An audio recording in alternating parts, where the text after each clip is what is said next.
भोलेनाथ किसी के शरीर में प्रवेश नहीं करते क्योंकि उनका तेज किसी व्यक्ति का शरीर सहन नहीं कर सकता। जिन्हें हम देवी अथवा देवता कह रहे हैं, दरअसल वह गौण अथवा सिद्ध आदि होते हैं। इसे भारत में हाजिरी आना या पारगमन की आत्मा का आना कहते हैं। ग्रामीण क्षेत्रों में डील में आना। किसी व्यक्ति विशेष के शरीर में नाग महाराज, भेरू महाराज या काली माता के आने के किस्से सुनते रहते हैं। भारत में ऐसे कई स्थान या चौकी हैं जहां आह्वान द्वारा किसी व्यक्ति विशेष के शरीर में दिव्य आत्मा का अवतरण होता है और फिर वह अपने स्थान विशेष या गद्दी पर बैठकर हिलते हुए लोगों को उनका भूत और भविष्य बताता है और कुछ हिदायत भी देता है। हालांकि इन लोगों में अधिकतर तो नकली ही सिद्ध होते हैं, लेकिन कुछ ऐसे भी होते हैं जो किसी भी व्यक्ति का भूत और भविष्य बताकर उसकी समस्या का समाधान करने की क्षमता रखते हैं। ऐसे लोग किसी भी व्यक्ति का जीवन बदलने की क्षमता रखते हैं। ऐसे कुछ लोगों के स्थान पर मेला भी लगता है, जहां वे किसी मंदिर में बैठकर किसी चमत्कार की तरह लोगों के दुख दर्द दूर करते हैं। जानिए इंसान के शरीर में माता आने के पीछे की सच्चाई। जब भी भारत में कोई बड़ी माता की पूजा होती है तो किसी न किसी के अंदर माता तो जरूर आती ही है।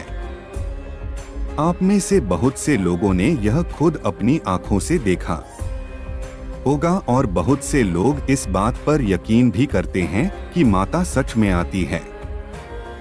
ज्यादातर ऐसी घटनाएं जगराते के समय होती है और हम में से बहुत लोगों ने यह देखा भी है। लोगों का कहना है कि माता खुद अपने दर्शन देने किसी के जरिए आती है और हमारी समस्या का समाधान भी करती है। ज्यादातर माता औरतों के अंदर ही आती है। जब किसी औरत के अंदर माता आती है तो वह भक्ति में इतनी लीन हो जाती है जिससे वह अपना सर जोर जोर से हिलने लगती है और जीभ भी अंदर बाहर करने लगती है। बहुत से लोग इस बात पे यकीन करते हैं, पर कुछ ऐसे भी लोग हैं जो इस बात पर यकीन नहीं करते। कुछ लोग बोलते हैं कि लोग ढोंग करते हैं, तो कुछ लोग बोलते हैं कि इसके पीछे भी विज्ञान का हाथ है। विज्ञान की नजर से अगर देखा जाए तो यह सब एक दिमागी बीमारी के कारण होता है। डॉक्टर इसे मनोवैज्ञानिक बीमारी कहते हैं।